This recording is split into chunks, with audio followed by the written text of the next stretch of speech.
Welcome back everyone. Today we are going to start chapter 2, Microorganisms, Friends and Foe. You have seen several kinds of plants and animals. However, there are other living organisms around us which are normally cannot see. These are called microorganisms or microbes. For example, you might have observed that during the rainy season moist bread gets spoiled and its surface gets covered with grayish white patches. Observe these patches through a magnifying glass. You will see tiny black rounded structures.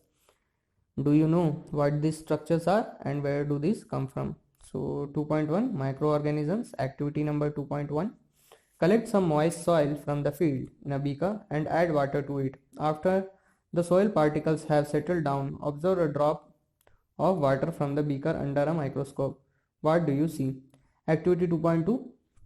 Take a few drops of water from a pond, spread on a glass slide and observe through a microscope. Do you find tiny organisms moving around? These observations shows that water and soil are full of tiny organisms. Though not all of them fall into the category of microbes, these microorganisms or microbes are so small in size that they cannot be seen with the unaided eyes. Some of these, such as the fungus that grows on bread, can be seen with a magnifying glass. Others cannot be seen without the help of a microscope. That is why these are called microorganisms or microbes. Microorganisms are classified into four major groups. These groups are bacteria, fungi, protozoa and some algae. Some of these common microorganisms are shown in figure 2.1 to 2.4. Viruses are also microscopic but are different from other microorganisms. They, however, reproduce only inside the cell of the host organism. So, virus only reproduce inside the cell of the host organism, which may be a bacterium, plant, or animal. Some of the viruses are shown in the figure 2.5. Common ailments like cold, influenza, flu, and some cough are caused by virus. Serious diseases like polio and chickenpox are also caused by virus. So chickenpox and polio is caused by virus. Diseases like dysentery and malaria are caused by protozoans, whereas typhoid and tuberculosis are bacterial diseases. You have learned about some of these microorganisms in class 6th and 7th. So you can see these are the bacteria in 2.1. You can see how they look like under a microscope, and these are algae. You can see, and these are the protozoa, amoeba, paramecium. You can see these are bread mold. You can see these are like this, which we can see, and this is penicillium fungi. So you can see aspergillus. So you can see.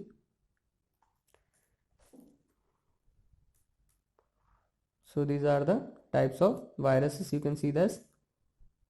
These are virus. Where do microorganisms live? Microorganism may be single-celled like bacteria. Some algae and protozoa are multicellular. Such as many algae and fungi, they live in all types of environment ranging from ice-cold climate to hot springs and deserts to marshy lands. They are also found inside the bodies of animals including humans. Some microorganisms grow on other organisms while other exist freely. So some microorganisms live on other organisms and other live independently. 2.3 Microorganisms and us. Microorganisms play an important role in our lives. Some of them are beneficial in many ways, whereas some other are harmful and cause diseases. Let us study about them in detail. Friendly microorganisms. Microorganisms are used for various purposes. They are used in preparation of curd, bread and cake. Microorganisms have been used for the production of alcohol since ages. So microorganisms are used to produce alcohol, and they are also used in cleaning up of the environment. For example, the organic waste, vegetable peel, remains of animals, feces, etc. are broken down into harmless and usable substances by bacteria. We all know that. Recall that bacteria are also used in the preparation of medicines. In agriculture, they are used to increase soil fertility by fixing nitrogen. So we have learned in class 7 that thing. And making of curd and bread. You have learnt in class 7 that milk is turned into curd by bacteria. I saw that Pahili saying, I saw that my mother added a little curd to warm milk to set curd for the next day. I wonder why. Curd contains several microorganisms. Of these, the bacterium Lactobacillus promotes the formation of curd. It multiplies in milk and converts it into curd. Bacteria are also involved in making of cheese, pickles, and many other food items. An important ingredient of rava suji, idlis, and bhaturas is curd. Can you guess why? Bacteria and yeast are also helpful for fermentation of rice idlis and dosha batter. So activity 2.3, you can see that. Take half kg flour, atta or maida, add some sugar and mix with warm water. Add a small amount of yeast powder and knead to make a soft dough. What do you observe after 2 hours? Did you find the dough rising? So you can see maida with yeast powder, and you can see after that raised maida in figure 2.6. Yeast reproduces rapidly and produces carbon dioxide during respiration.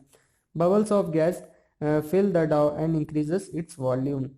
This is the basis of the use of yeast in the baking industry for making breads, pastries, and cakes. Commercial use of microorganisms. Microorganisms are used for the large-scale production of alcohol, wine, and acetic acid vinegar.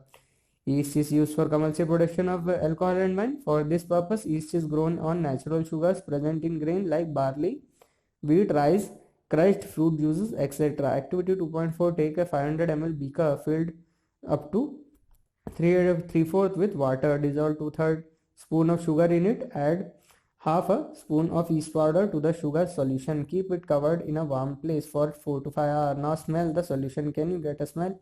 This smell is of alcohol, as sugar has been converted into alcohol by yeast. This process of conversion of sugar into alcohol is known as fermentation. Louis Pasteur discovered fermentation is 1857. Medicinal use of microorganism. Whenever you fall ill, the doctor may give you some antibiotic tablet, capsules, or injections such as the penicillin. The source of this medicine is microorganisms. These medicines kill or stop the growth of the disease-causing microorganisms. Such medicines are called antibiotic. There's a number of antibiotics are being produced from bacteria and fungi. Streptomycin, tetracycline, and erythromycin are some of the commonly known antibiotics which are made from fungi and bacteria. The antibiotics are manufactured by growing specific microorganisms and are used to cure a variety of diseases. So you can see here in the 1929 year, Alexander Fleming was working on a culture of disease causing bacteria. Suddenly he found the spore of a little green mold in one of the culture plates. He observed that the presence of mold prevented the growth of bacteria. In fact, it is also killed many of these bacteria. From this he would prepare mold. He prepared penicillin. So he prepared penicillin by this method. Antibiotics are even mixed with the feed of livestock and poultry to check microbial infection in animals. They are also used to control many plant diseases. It is important to remember that antibiotics should be taken only on the advice of a qualified doctor. So you should always take antibiotic after the prescription is given by the doctor. Also, you must complete the course prescribed by the doctor. If you take antibiotic when not needed or wrong doses, it may make the drug less effective when you might need it in the future. So if you take it unnecessarily, it might not affect you when you take in need. So also antibiotics taken unnecessarily may kill the beneficial bacteria in the body. Antibiotics, however, are not effective against cold and flu as they are caused by viruses. So antibiotics may not work if the disease is caused by the virus such as cold and flu. Vaccine. Why children and infants are given vaccinations? When a disease carrying microbe enters our body, the body produces antibodies to fight the invader. So when disease disease carrying microbe enter our body is naturally capable of producing antibodies to fight with the invader. The body also remember how to fight the microbe if it enter again. If dead or weakened microbes are introduced into a healthy body, the body fights and kills the invading bacteria by producing suitable antibodies. The antibodies remains in the body and we are protected from the disease causing microbes for ever. This is how a vaccine works. However, Several diseases including cholera, tuberculosis, smallpox and hepatitis can be prevented by vaccination. Edward Jenner discovered the vaccine for smallpox in 1798. So this is Edward Jenner.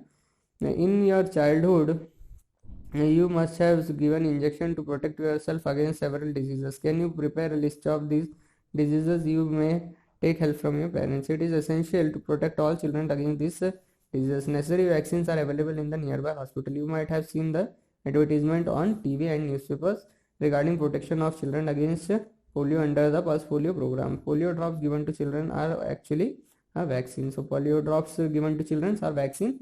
A worldwide campaign against the smallpox has finally led to its eradication from most of the part of the world. So smallpox is eradicated from almost all the countries. These just vaccines are made on large scales from microorganisms to protect humans and other animals from several diseases. Increasing soil fertility. Some bacteria, as you have seen in 2.7, are able to fix nitrogen from the atmosphere to enrich soil with nitrogen and increase its fertility. These microbes are commonly called biological nitrogen fixer. So you can see biological nitrogen fixers here.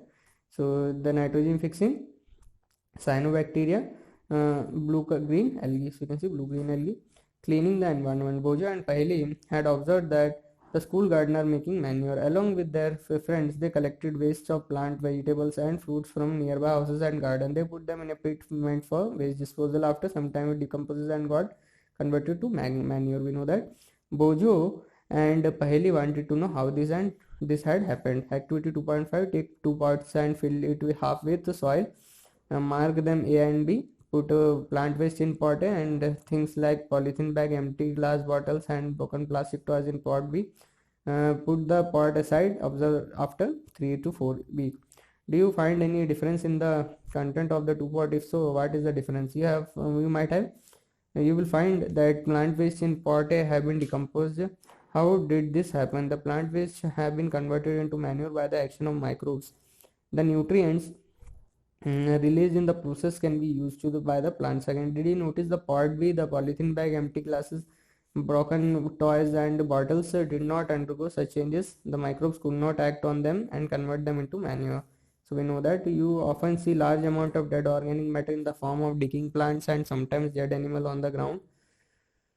You find that they disappear after some time. This is because the microorganisms decompose the dead organic waste of plant and animal, converting them into simple substances. These substances are again used by other plants and animals. Thus, microorganisms are also used to degrade the harmful and smelly substances and thereby clean up the environment. So, microorganisms are very helpful in cleaning up the environment. 2.4, harmful microorganisms. Microorganisms are harmful in many ways. Some of the microorganisms causes diseases in human beings, plants and animals. Such disease causing microorganisms are called pathogens. Some microorganisms spoil food, clothes and leather. Let us study more about the harmful activities. Disease causing microorganisms in human. Pathogens enter our body through the air we breathe, the water we drink or the food we eat. They can also get transmitted by direct contact with an infected person or carried by an animal. Microbial diseases that can cause spread from an infected person to a healthy person through air, water or physical contact are called communicable disease. Example of such diseases include cholera, common cold, chickenpox and tuberculosis. When a person suffering from common cold sneezes, fine droplets of moisture carrying thousands of viruses are spread in the air. The virus may enter the body of a healthy person while breathing and causes infection. So Bojo says, then how do you prevent the spread of communicable diseases? So Paheli says we should keep a handkerchief on the nose and mouth while sneezing. It is better to keep a distance from infected person. So it is always important to notice that there are some of the insects and animals which act as carriers of diseases causing migraines. Houseflies is one of the such carriers. The flies sit on the garbage and animal excrete pathogens sticks to their bodies. When these flies eat on uncovered food, they may transfer the pathogens. Whoever eats the contaminated food is likely to get sick, so if it is advisable to always keep food covered, avoid consuming uncovered items of food. Another example of a carrier is the female Anopheles mosquito figure 2.8, which carries the parasite of malaria, Plasmodium. Female Aedes mosquito acts as carrier of dengue virus. So we know that both these two specific mosquitoes are very dangerous. How can we control the spread of malaria or dengue? So you can see female Anopheles mosquito in the figure. Pahili says, why does the teacher keep telling us not to let water collect anywhere in the neighborhood? All mosquito bred in water. Hence, one should not let water collect anywhere in coolers, tires, flower pot, etc. By keeping the surrounding clean and dry, we can prevent mosquito from breeding. Try to make a list of measures which help to avoid the spread of malaria.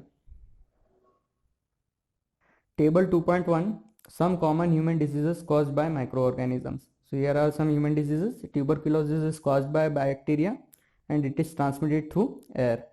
And measles are caused by virus and the mode of transmission is air. Chickenpox is also a virus and is spread by air and through contact. And polio is a virus through air and water. So preventive measures are for these diseases are: keep the patient in complete isolation, keep the personal belongings of the patient away from those of the others, vaccination to be given at suitable age. So cholera, typhoid, bacteria are the cause, and our mode of transmission is water and food. Typhoid is also bacteria and mode of transmission is water. So precautions are: maintain personal hygiene and good sanitary habits, consume properly cooked food and boiled drinking water, and vaccination. Hepatitis A is caused by virus and mode of transmission is water. So drink boiled drinking water and vaccination. And malaria is caused by protozoa and transmission is through mosquitoes. Use mosquito net and repellents, spray insecticides and control breeding of mosquitoes by not allowing water to collect in the surroundings. So some of the common diseases affecting humans, their mode of transmission and few general methods of prevention are shown in figure 2.1. Table 2.1 is seen. Diseases causing microorganisms in animals. Several microorganisms not only cause diseases in humans and plants but also in other animals. For example, anthrax is a dangerous human and cattle disease caused by a bacterium. Foot and mouth disease of a cattle is caused by a virus. So you have seen that foot and mouth diseases are caused in cattle, that is caused by the virus. So you can see here Robert Koch 1876 discovered the bacterium Bacillus anthracis which causes anthrax disease. Disease causing microorganisms in plants. So several microorganisms cause diseases in plants like wheat, rice, potato, sugarcane, orange, apple and others. The diseases reduce the yield of crops. See table 2.2 for some such plant diseases. They can be controlled by the use of certain chemicals which kill the microbes. So you can see here some common plant diseases caused by microorganisms. So here are plant diseases. Citrus canker, it caused by bacteria and mode of transmission is air. Rust of wheat is caused by fungi and transmission is through air and seeds. And yellow vein of mosaic of bhindi, okra is caused by virus and the modes of transmission is insects. So food poisoning. Bujo, who was invited by his friend to a party and he ate a variety of foodstuff. On reaching home, he started vomiting and had to be taken to a hospital. The doctor said that the condition could be due to food poisoning. Paheli wonders how food can become a poison. Food poisoning could be due to consumption of food spoiled by some microorganisms. Microorganisms that grow on our food sometimes produce toxic substances. These makes the food poisonous, causing serious illnesses and even death. So it is very important that we preserve food to prevent it from being spoiled. So food preservations. In chapter 1 we have learned about the methods used to preserve and store food grains. How do we preserve cooked foods at home? You know that bread left unused under moist condition is attacked by fungus. Microorganisms spoil our food. Spoiled food emits bad smell and has a bad taste and changed color. Is spoiling of food a chemical reaction? Paheli bought some mangoes but she could not eat them for a few days. Later she found that they were spoiled and rotten. But she knows that the mango pickles her grandmother makes does not spoil for a long time. She is confused. Let us study the common methods of preserving food in our home. We have to save it from the attack of microorganisms. So there are chemical methods. So chemical method is salts and edible oils are the common chemical generally used to check the growth of microorganisms. So salts and edible oils are used. Therefore, they are called preservatives. We add salt or acid preservatives to pickles to prevent the attack of microbes. Sodium benzoate and sodium metabisulfite are common preservatives. These are also used in jams and squashes to check their spoilage. Preservation by common salt. Common salt has been used to preserve meat and fish for ages. Meat and fish are covered with dry salt to check the growth of bacteria. Salting is also used to preserve amla, raw mangoes, tamarind, etc. So preservation by sugar. Jam, jellies and squashes are preserved by sugar. Sugar reduces the moisture content which inhibits the growth of bacteria which spoil food. Preservation by oil and vinegar. Use of oil and vinegar prevents spoilage of pickles because bacteria cannot live in such an environment. Vegetable, fruits, fish and meat are often preserved by this method. Heat and cold treatment. You must have observed your mother boiling milk before it is stored or used. Boiling kills many microorganisms. Similarly, we keep our food in refrigerator. Low temperature inhibits the growth of microbes. So Bojo says, why does the milk that comes in packets not spoil? Mother told me that the milk is pasteurized. What is pasteurization? Pasteurized milk can be consumed without boiling as it is free from harmful microbes. The milk is heated to about 70 degrees centigrade from 15 to 30 seconds and then suddenly chilled and stored. By doing so, it prevents the growth of microbes. This process was discovered by Louis Pasteur. This is called pasteurization. Storage and packing. These days, dry fruits and even vegetables are sold in sealed airtight packets to prevent the attack of microbes. Nitrogen fixation. You have learnt about the bacterium rhizobium in class 6 and 7. It is involved in the fixation of nitrogen in leguminous plants pulses. Recall that rhizobium lives in the root nodules of leguminous plants figure 2.9 such as beans and peas with which it has a symbolic relationship. Sometimes nitrogen gas fixed through the action of lightning, but you know that the amount of nitrogen in the atmosphere remains constant. You may wonder how. Let us understand this in the next section. So you can see here nitrogen cycle. So 2.9 roots of a leguminous plant with root nodules. So you can see here. So nitrogen cycle, our atmosphere has 78% nitrogen gas. Nitrogen is one of the essential constituent of all living organisms as parts of protein, chlorophyll, nucleic acid and vitamins. The atmospheric nitrogen cannot be taken directly by plants and animals. We have learned it in previous classes. Certain bacteria and blue-green algae present in the soil fix nitrogen from the atmosphere. So you can see bacteria and blue-green algae fix the nitrogen from the atmosphere and convert it into compounds of nitrogen. Once nitrogen is converted into these usable compounds, it can be utilized by plants from the soil through their root system. Nitrogen is then used for the synthesis of plants' proteins and other compounds. Animals feeding on plants get these protein and other nitrogen compounds. You can see in 2.10 figure. When plants and animals die, bacteria and fungi present in the soil convert the nitrogenous waste into nitrogenous compounds to be used by plants again. Certain other bacteria convert some part of them to nitrogen gas which goes back into the atmosphere. As a result, the percentage of nitrogen in the atmosphere remains more or less constant. So you can see here nitrogen cycle. Here compound of nitrogen in soil is taken up by plants, animal eat plants, and nitrogen waste from excretion and death, and again it goes back to the nitrogen in the soil, and you can see it. Bacteria turns compound of nitrogen into gaseous nitrogen. It is an atmospheric nitrogen, lightning. Then again compound of nitrogen. Again here you can see nitrogen fixing bacteria fix atmospheric nitrogen. Then bacteria in turn fix nitrogen into nitrogenous compound. Then it goes back into the soil. So you can see the nitrogen cycle here. So here the chapter is finished, and we will start the next chapter. in the next class.